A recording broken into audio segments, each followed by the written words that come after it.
Alors on commence avec qui? Presque au hasard, avec Monsieur d'Italia.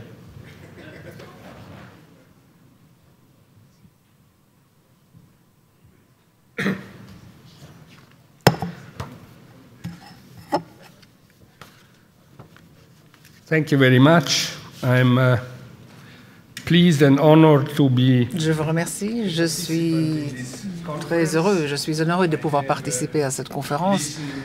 J'ai écouté avec beaucoup d'attention les présentations qui ont été faites depuis hier soir, donc les discussions, ainsi que les discussions de ce matin. Permettez-moi de commencer par quelques commentaires concernant le titre de cette session. Les deux termes, le futur et le capitalisme, sont deux termes illusifs. Le futur, bien entendu, parce qu'il y a toujours un futur multiple. Et cela dépend, bien entendu, de nous. Le choix nous appartient quant à l'avenir qui sera réalisé. Peut-être faudra-t-il alors voir ce terme de futur plutôt de façon prescriptive et non pas anticipative, bien que tout en étant prescriptif et responsable, il faudrait donc déterminer des éléments qui se trouvent dans le domaine du possible. Capitalisme, c'est un autre terme fort illusif. Car il a été mentionné en rapport avec la première révolution industrielle. Le terme est inévitablement associé à la montée des grandes industries, des concentrations de main-d'œuvre, des grands projets voire programmes, et même la constitution des grandes richesses sous forme financière. Alors peut-être que ce type-là de capitalisme est dépassé. Il a été dépassé par la deuxième, voire la troisième révolution industrielle.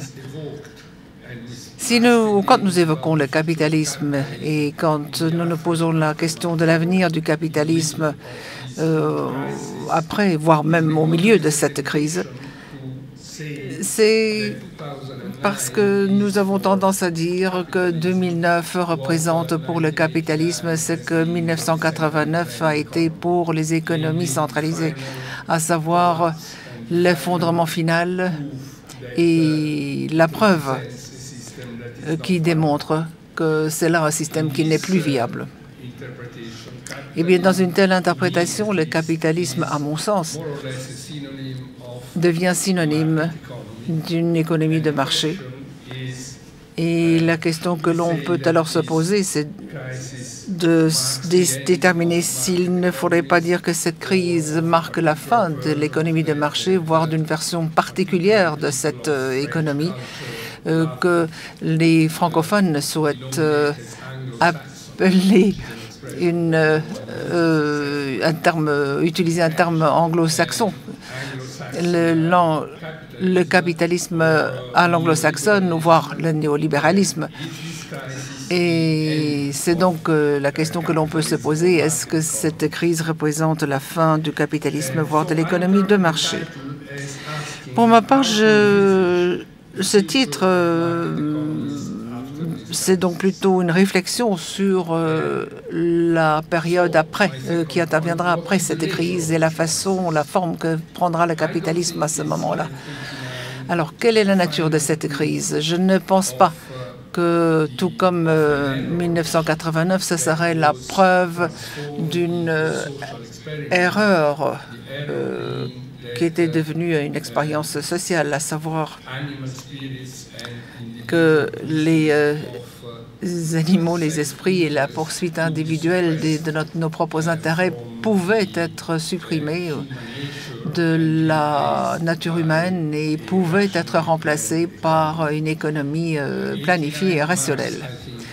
1989 marque, à mon sens, la fin définitive de cette illusion. 2007 ne marque absolument pas la fin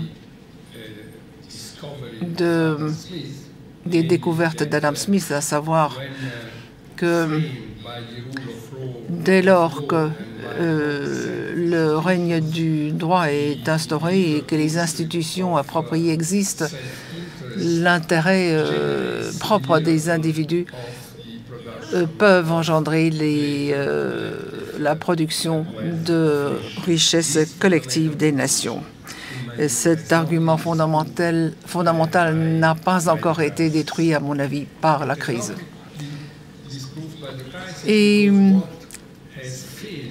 Car en fait, ce qui nous manque dans cette crise, ce n'est pas ce que je viens de décrire, c'est une autre version du système dans lequel les individus ne feraient que poursuivre leurs propres intérêts, mais c'est une version dans laquelle les individus poursuivent ces intérêts sans les placer ou sans se placer dans ce cadre de règles qui est indispensable pour atteindre le miracle dont je parlais précédemment.